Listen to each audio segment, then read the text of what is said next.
Hi, this is Dustin with Dustin's Dollars, and today I'm going to be talking about Knightscope, the recent 10K, and some hints of growth that I see in the 10K. Before I begin, let me remind you that I am not a financial advisor or a financial professional of any sort. All opinions that I express in this video are mine and do not represent those of any company or any other individual. I may own investments in some of the companies discussed in this video. In fact, I do have a long position in Knightscope. So basically this video should be for your entertainment purposes only because I could be wrong about everything that I say in this video. You need to do your own research before making any investment decisions. So last week, Knightscope's 10K came out and obviously the market did not like it. Investors overall, Knightscope dropped, what is this, 10% on Friday. And not going to lie, I wasn't super thrilled with it. It wasn't exactly what I was expecting. I am still holding my position, but I wanted to go over some of the things that I did see today. Probably will have multiple videos covering the 10K because there's a lot to unpack there. But I did actually see some hints of growth, and I haven't seen anyone else really mention this. So I want to go over some of the things that I saw. First things first, I'll talk just for a moment about growth in Knightscope, and obviously growth is like the number one factor that I'm looking for here to have faith in the company, right? The most I've gone over this in the past. A lot of my investment thesis is based on the total addressable market, that they can grow into addressing a significant portion of that market. And obviously we need to see growth, massive growth in order for them to get there. And we need to see growth start taking off that we haven't seen for years. They've been flat since, I want to say, beginning of 2019 or so. And so that's really what I'm looking for at the company at this point. They're at a make or break period, I think, of the next year here, where if they can't show growth, they're going to start into the pretty bad downward spiral, in my opinion, just because they've sort of gone this far. And I think they will have issues raising money and such if they're not able to grow. So what did we actually see in this report?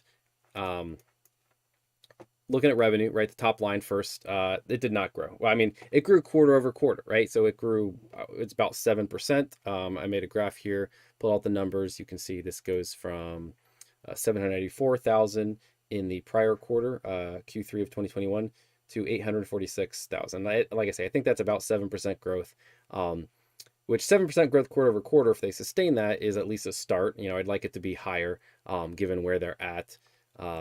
But that's a start. It is at least moving upwards, but clearly it's still in the same range they've been in for years, right? This chart I think goes back to the first quarter of 2020. So this covers a 2-year time span, and they're still in the same range, right? If I go back to 2 years ago, it was 818. This is 846. It's barely increased from that. It's certainly down from some numbers that I was able to pull in the past from prior quarters. So that's not great.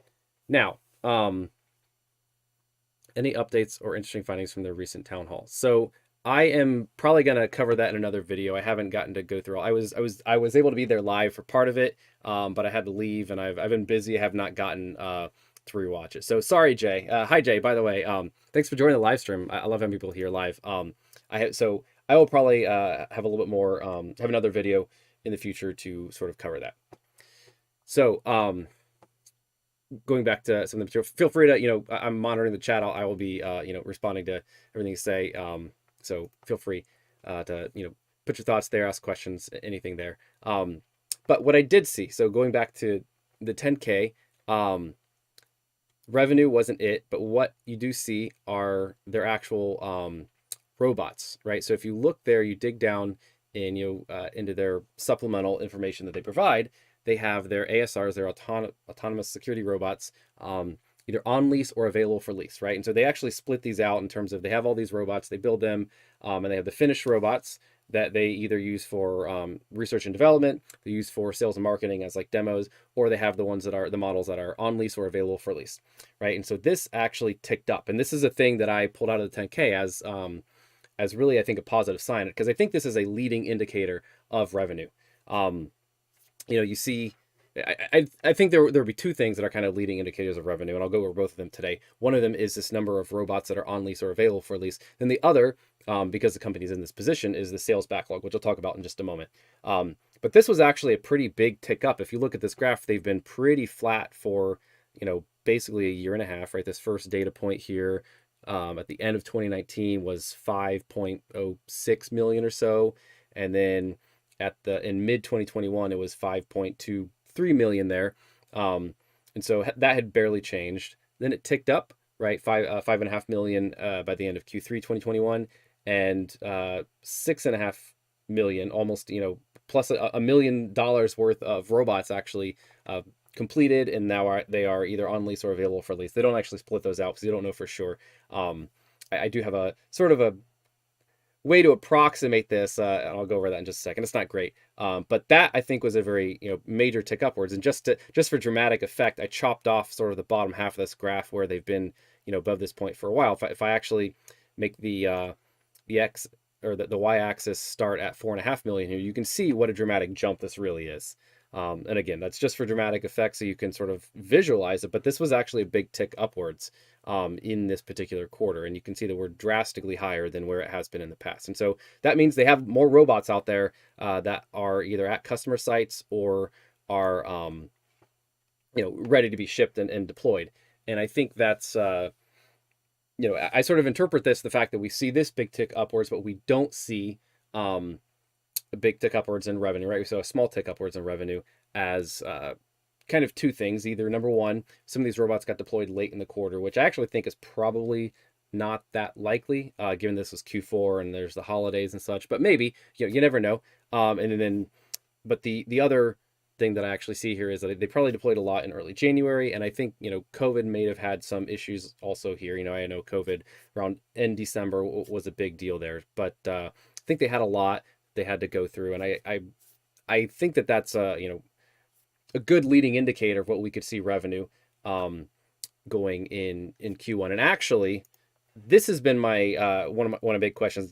I'll reference this back to Town Hall real quick. This was a part of my thesis of staying invested.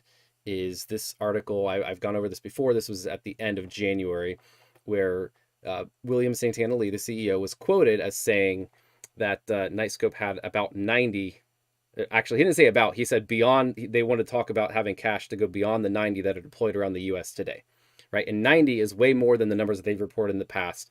I think they've been at about low 50s, right? 51, 52, 54 for a couple of years. And that's sort of the flat revenue that we've seen. But for him to say in January, we had 90 deployed, which again is after this particular report that we're looking at, because we got the 2021 report and this was in 2022 when he said that.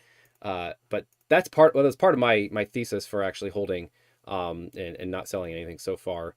And I think this substantiates that a bit to say, look, they actually built a lot more robots and they had them available for deployment. Again, maybe they got deployed late in the quarter. That's why we're not seeing a lot of the revenue impact. I don't know. It's hard to say, but I think that this does actually support it. There's some hard data now rather than just a quote. Because I was wondering if this was misquote. And to bring it back to the recent town hall, I was there for the beginning. And this was the question that I asked, like 2 minutes in. I said, hey, y'all were quoted as saying, Bill was quoted as saying that there were 90 deployed, in January of 2022 in the Silicon Valley Business Journal. Can you guys confirm that? And they ignored my question. So I was sad about that. I thought they would use that as an opportunity to reiterate it. And so then I don't have to be guessing and sort of reading the tea leaves here in terms of how many robots have they manufactured or assembled, whatever you want to call it, and had there. But that's where we're at. So we'll all find out soon once they actually report their Q1 numbers. But if that's true, that they had roughly 90 robots. I actually did the math. If I divided that out, that's what this column is here. Oh, maybe I made a chart for this. No, I didn't. So if you divide this out, just a simple number, and I base this off of some prior comments that they've made, and I'm sure this is small, so I'll talk through it. If we divide out that number in terms of the value of the finished robots, divide it by about 66 2/3 thousand. That's a number that I kind of got by looking at their sales backlog when they were reporting numbers of the sales backlog and number of robots. Sort of a conservative number, we'll say. The increase is that for a year and a half they were in the mid 70s or so in terms of number of robots. Then at the end of Q3 last year, they were at 83, and then at the end of last year at the end of 2021, they were at 97 robots. So I think that does actually support the fact that they may have had 90 deployed in the field at customer sites in January. So going on, this was my kind of funny metric. It takes a bit to get your head around in terms of trying to figure out what percent of those robots that they actually had manufactured or on the balance sheet were deployed. And so they do split out. They say how much of the depreciation in their robots was included in their cost of revenues, and then they also tell us how much of the depreciation did they have across all of their finished robots. And so I use this as a number, a percent, there to say as an approximation of what percent of all the robots that they have were deployed, right? Because my assumption there is that the depreciation they include in cost of revenue, it would only be included in cost of revenue if they actually had deployed those robots at customer sites. And maybe that's a bad assumption, I don't know, but that's what I'm basing this on here. And so I think that we'll see, or if I look at this number, sorry, I was looking back at the chat. And if you look at this number, it looks like in mid 2021, they had like 90% of the robots deployed. At the end of Q3, that number ticked down, and I don't have a good explanation for why. But by the end of the year, that number ticked up. So we're like 95% of the robots that they had seems like they were deployed, at least by this, with these assumptions that I have here. So that was something I found was interesting. Another one, again, sort of this is a leading indicator, I think, of revenue. This is a leading indicator. If we think that, finished robots that are available for lease is a leading indicator of revenue, this is even leading that because this is the raw materials that they have. And you can see that this is actually ticking upwards. Again, this sort of tick upwards started in mid 2021, and it went up in Q3 and then went up even more in, maybe not even more, but it went up again in Q4. Another interesting thing here is that the red area here is the robots in progress. Sorry, the blue is the raw materials, the value of all the raw materials they have on their balance sheet, and then the red is the value of all the robots in progress. And see that actually ticked downwards in Q4. And that tells me that they had a lot in progress. They finished those in Q4.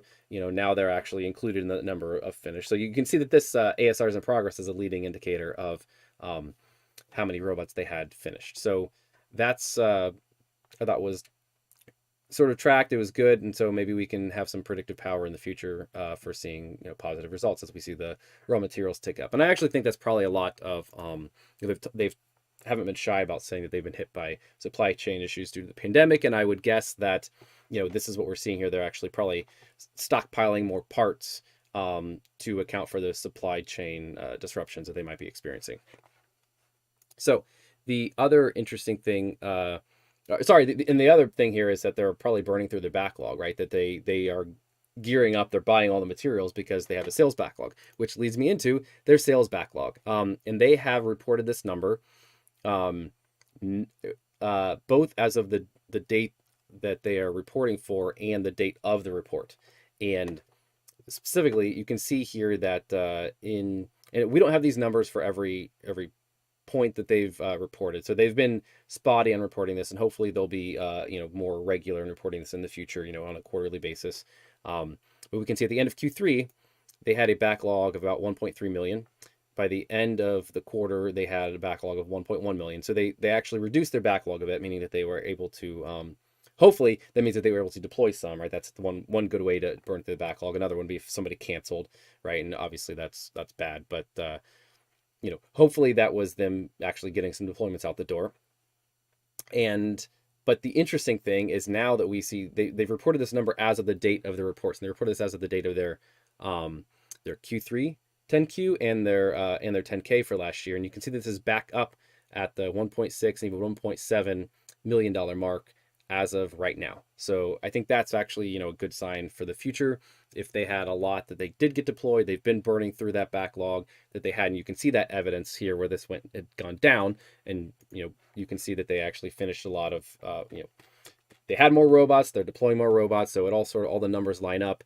And now that their sales backlog is ticking back upwards,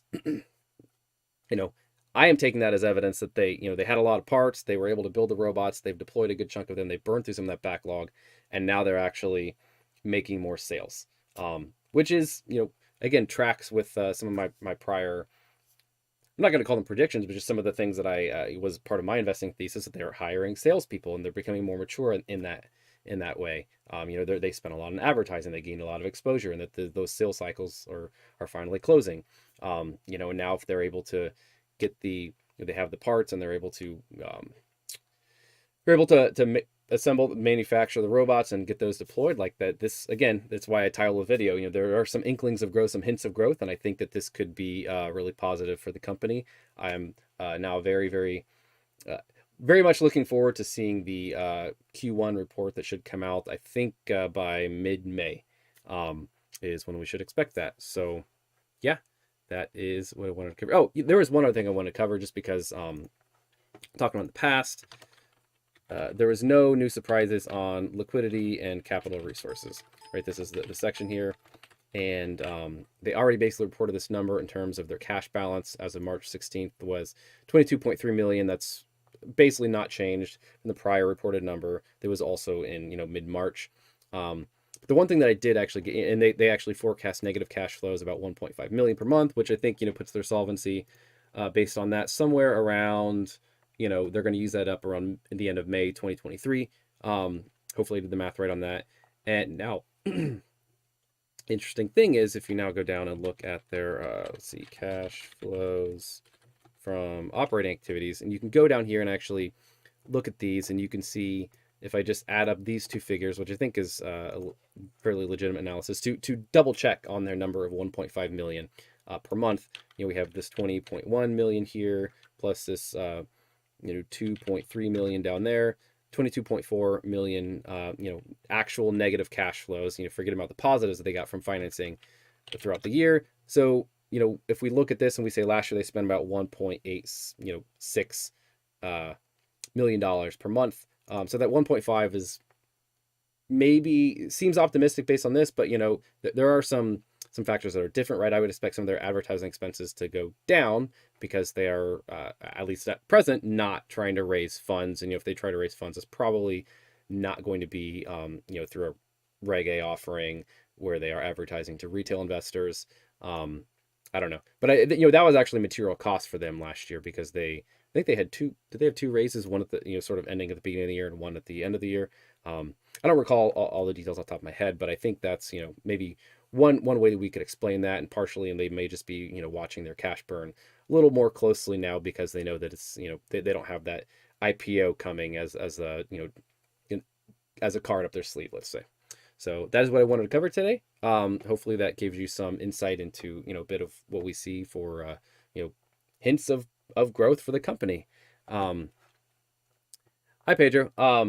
Sorry, Pedro just hopped on. Yeah. Jay was here just a bit ago. I think he hopped off. I just finished going through my material for today. I don't know if you have any questions. People who are watching this after the fact, feel free to hop off. Pedro, so I've been on for 10, 15 minutes or so. Mostly what I went through was some stuff from their 10K. The biggest piece here, if you didn't see it, was the robots that they have available either on lease or available for lease, right? And this ticked up in the quarter quite dramatically. And if this is what it looks like over the past 2 years, this graph on the left, they've had about just over $5 million in value of the robots. And this is ignoring depreciation from the beginning of 2020 all the way through sort of mid 2021. That basically didn't change. However, in Q3, we saw that tick up. And I think I did note that last time, although it wasn't quite so dramatic, right? It was an increase of, 5% or so, just eyeballing that, maybe slightly less. But in this quarter, it ticked up quite a lot, almost $1 million worth of robots. And, if you make this graph, you chop it off with the y-axis, instead of starting at a 0, started at 4.5 million. For the value of the robots over time, you can see this actually looks quite dramatic. And so I think they sorry, that I believe is Spanish, but I do not I do not know Spanish. Hey, it's great to see people on the chat. What do you think about the price keeps dropping? So I think that's to me is pretty clear. it's the same story of their gross margins, right? Their gross margins are negative, and they haven't yet shown that they can do anything to change that. Um, sorry, it's a twofold, right? Number one, gross margins are negative. Number two, revenue has been flat for 2 years. And what I'm showing here again are like leading indicators of revenue. I think this bodes well for revenue in Q1 to be increased and to show some growth. And that's what I closed the article. I've pulled this up in the past, right? That they see if I can get through the paywall. Oh, did I get through? Yeah. So this was a quote in January, right? So this would not actually even be reflected in the 10K for last year. Is that they said they had 90 robots deployed around the U.S. in January. That was January 27th, and that's actually a big increase. In the past, they didn't actually. I was a little annoyed with the 10K this time. They didn't report the number of machines in network. They've done that in their prior reports. I think they even did it in Q3. Let me pull that up. But I'm pretty sure every single time they said how many machines in network. Yeah, they report this explicitly. They say, in September 30th, we had 50 machines in network. And I don't know where it is for this particular report, but they stopped reporting that. And that's a little frustrating because that's sort of the metric that I've been looking at in a lot of the prior reports. But, to answer your question, sorry if I'm going off on tangents here a bit, this is what we want to see. We want to see that we need to see revenue growth, and then we need to see the margins improve. Because if either one of the things isn't true, the company is, worth basically nothing, right? They have to actually grow revenue.